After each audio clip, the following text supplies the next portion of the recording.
UNgqongqoshe uthi zinhlanu izifundazwe asebekwazile ukuthi bazifakele amabhokisi okuguqukela endleleni entsha yokusakaza ngobuchwepheshe besimanje I DTT.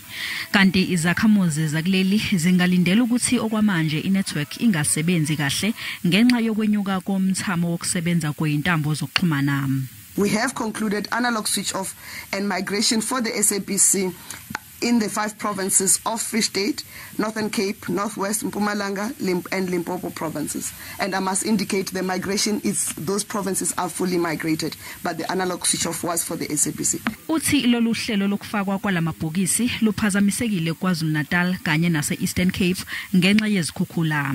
The floods, as previously indicated, have severely impacted the set-top box installation rate in the provinces of KZN and Eastern Cape.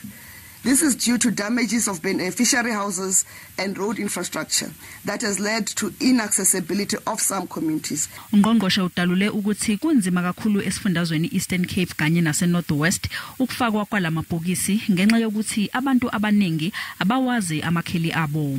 We are currently in the mop-up phase for the Western Cape and Northwest to verify completion status because SAPO does not have additional addresses to give us for installations.